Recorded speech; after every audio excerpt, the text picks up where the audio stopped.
What's up, guys? It didn't take long, but I have now officially found best girl of the series because she is adorable, she's good at fighting, she's very cute and is good at making fireballs that are sentient sputter things, and she's freaking jacked. So let's get started with episode 2 of Fire Force.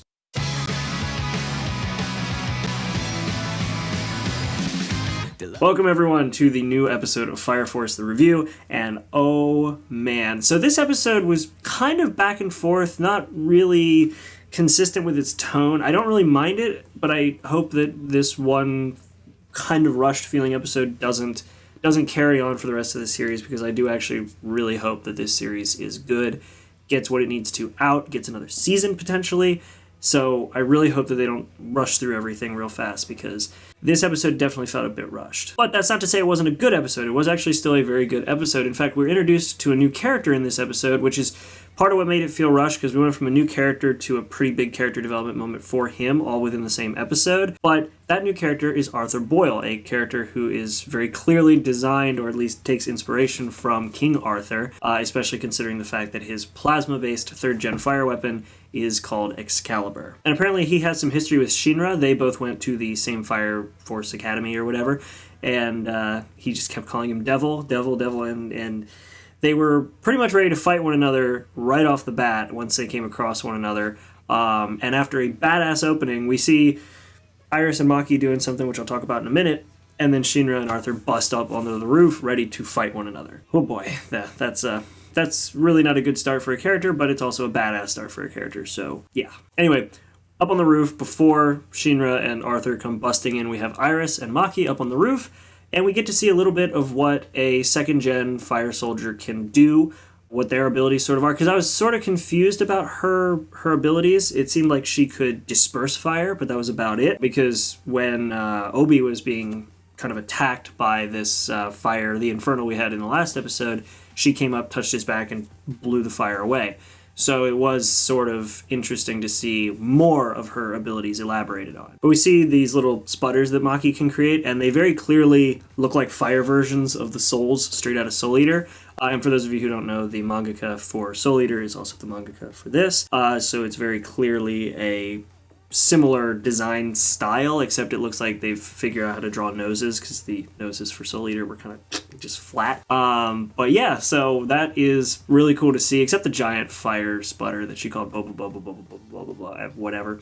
But yeah, that was kind of cool to see more of that. But she can't create, or rather 2nd gens in general can't create fire on their own, which means that she has to use starters, and then she can manipulate and control the fire in more ways than I had initially realized. I thought she could just kind of put it out. Anyway, cutting to now after they had the little sputter created, and Arthur and Shinra show up and bust through the door on the roof and are ready to fight.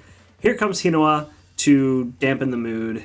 Literally, he pours out a coffee on top of Sputter, pours Sputter out. Anyway, he comes up on the roof and tells them that there's a tournament event coming up, or rather, a fighting tournament, because why not start with a fighting tournament in Season 1? Just, let's do it. I'm all about it. So he comes up, brings that up, tells them that they are going to be participating, and has Maki go up against Arthur and Shinra.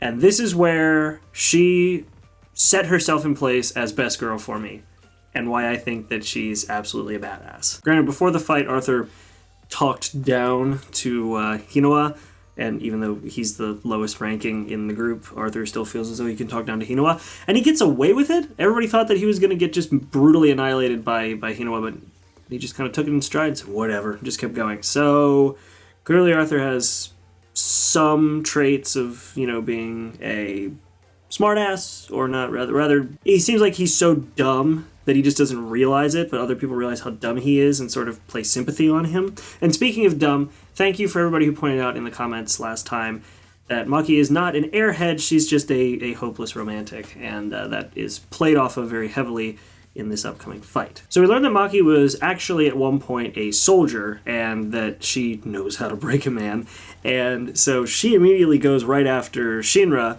gets one good hit in. Shinra then kind of gets away with his fire, which she then immediately puts out to kind of teach him in a way that he cannot rely entirely on his fire abilities. He has to learn to fight on his own, not always relying on his fire abilities. And that's very clearly demonstrated by the fact that as soon as she takes his fire out, he would have just straight up fallen off the roof. And I also just noticed as I was kind of rewatching this scene that as he's falling, you can actually see Obi working out in the room, I guess in his office, which that actually pays off a little bit later in the episode, and I'll talk about that when we get there. But anyway, Shinra's falling past the window where Obi's working out.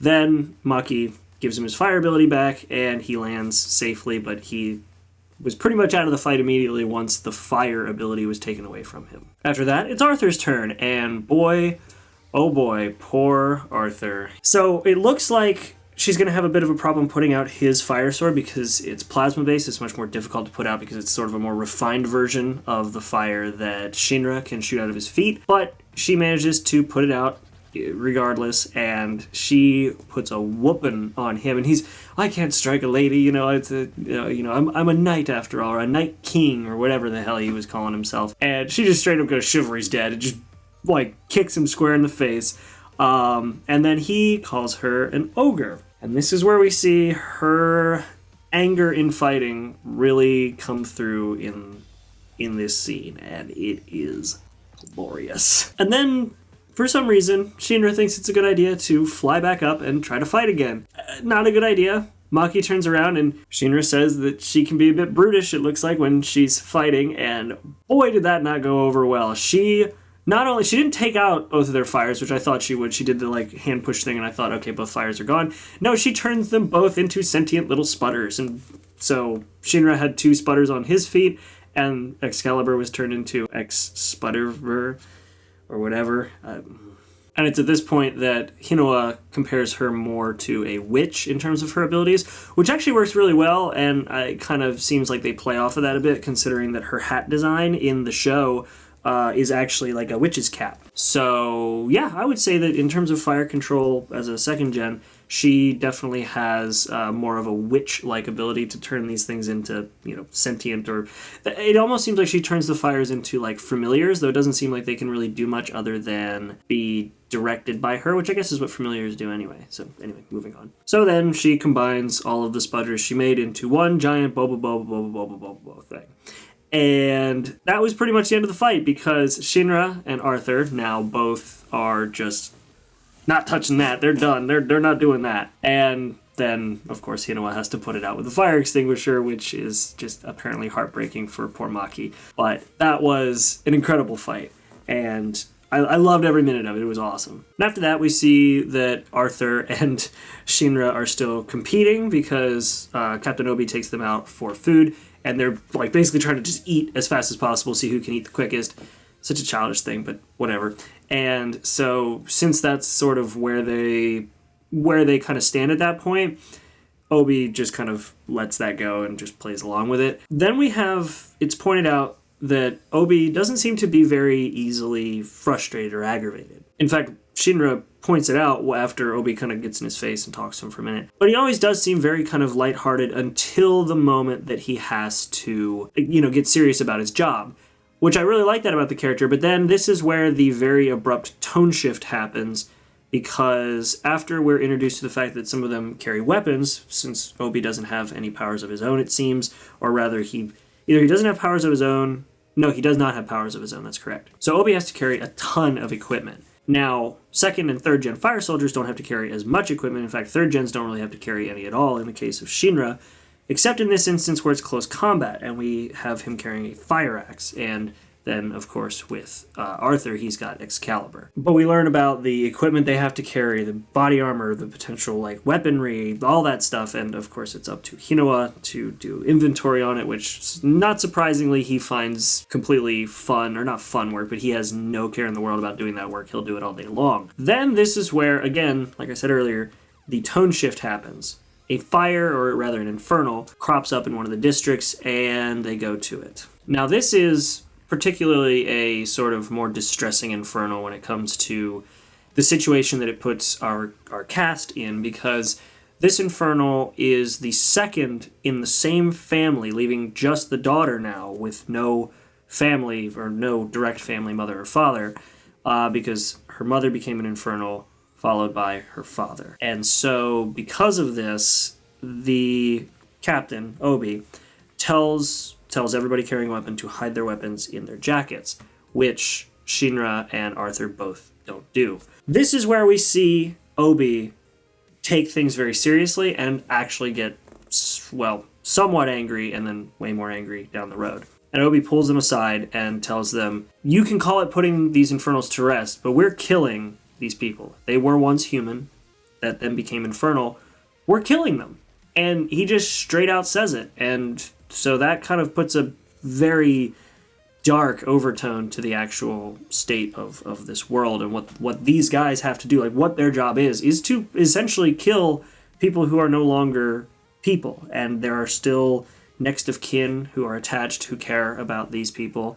And as a result, it's much harder on the families, so making it as easy as possible for them by not showing them the weapons they're going to be killing their family with. He's like, if you can't do that, if you don't want to hide your weapons, you can't understand the weight of what you're doing, I don't want you in my force. Then we see a character who I don't know what exactly he's doing. He's got a very, almost like a Professor Stein character design in a way. Very, very interesting kind of psycho character look. He pours some ashes, the fire glares at, this fire face glares at the group, and at that point, they go in. They go into the house, and they come across the infernal. And this is where it gets very sad, honestly. And this is kind of why I said it feels rather rushed, because we go from sort of a lighthearted setup for what's coming in the later episodes with the whole fire whatever fighting tournament.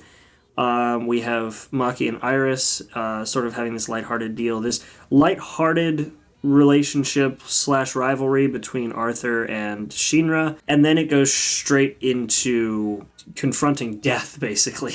So it felt kind of rushed, but I do really hope that this isn't a sign of what's to come. I've had enough with disappointing animes in the past few days, past few weeks, months, so I really hope that this pays off well, but in this instance, it definitely felt a little schizophrenic and rushed. So they go into the house, and they spot the infernal, and he's just sitting there at the table. Nothing's on fire, nothing's been destroyed or damaged or burned. It's just sitting there at the table, and from everything it seems, from what they said, it feels like it was the previous human inside is kind of refraining from attacking, like almost like it still had somewhat of a sense of self and was trying to keep this infernal from going anywhere. Like the clothes weren't even burnt off this infernal.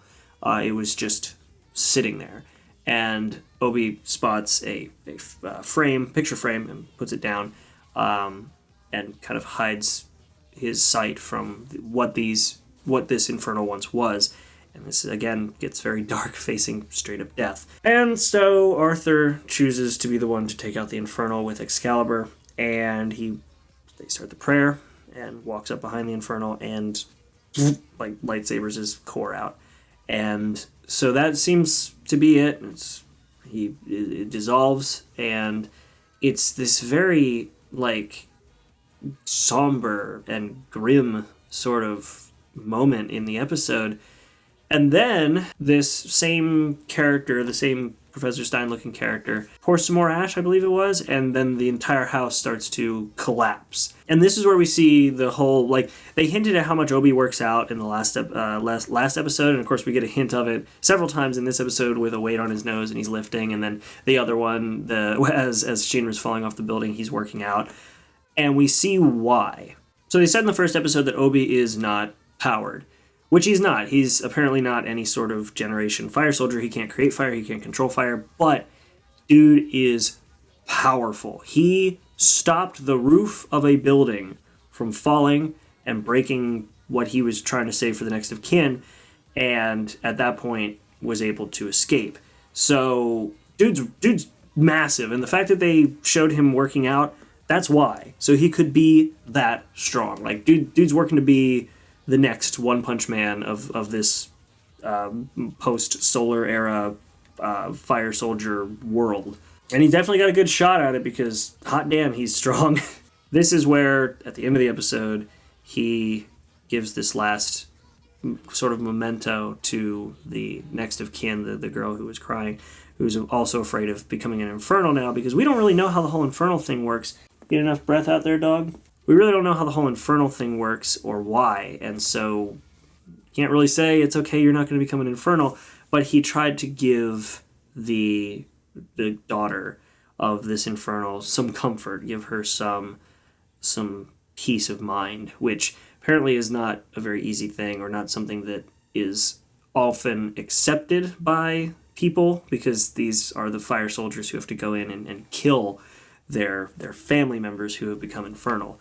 So him doing that definitely shows that he still cares and tries to make it as easy as possible for those who have lost someone. And at the end of the episode, this is why I said I feel like it was a bit rushed, is because we have this sort of, not major change, but slight change between Arthur and Shinra, where it seems as though they kind of have a bit of a better understanding of one another, a little more of a reasonable, not straight up hatred of one another, which works out really well in a way, but it still feels a bit rushed. So, not terrible, but still sort of a weird, like, hey, after this whole death talk thing and the fact that we now know that our job is to kill former people, I kind of tolerate you a bit better, which, sure. So general wrap up. Overall, I didn't really expect a whole lot out of this second episode, because it's only the second episode. Obviously, first episode is to catch your attention, and then every episode up to that, leading up to probably usually the last, 2 or 3 episodes of the series, everything in between that has really good action, but generally is focused on getting story and getting you engaged in the world, getting you to understand what the world is, and kind of making you feel as though you can engage better with this general plot. This episode definitely did a phenomenal job of that, and I feel like it was almost 2 episodes mashed into one. They could have elaborated a bit more on the beginning and elaborated a bit more on the end, but overall, even though it did feel a bit rushed, I think that it definitely did a phenomenal job of actually getting you more engaged in the world, understanding more about how a lot of these characters work. I mean, we know now that Maki is able to make these little sentient fire things. She likes playing around with that stuff. We didn't learn a whole lot about Iris, and I feel like that's going to be a big sort of full 1 episode sort of deal, is that we're going to probably learn about her in all 1 episode, all to itself, just because the ending shows how dramatic a lot of her past is. So we didn't really learn much about her. We learned a bit about Arthur, the fact that he's kind of not the brightest, or at least doesn't seem like the brightest, and just kind of throws words together to make him sound more impressive. To each their own, man. Learned a bit more about Shinra, not a whole lot. We know mainly that his whole goal is to figure out what's going on with the Infernals and why his mother became an Infernal and what he saw. Learned a ton about Obi and his methodology and his leadership skills and how he takes his job, or how he treats himself in his job and how he treats others in his job. Learned a ton about him. Learned a bit more about Hinoa. Learned, of course, that he has a bit more of a checklist and obviously a very fanatical, make sure everything's in the right place sort of side to him, which is mainly just him. So definitely a good second episode.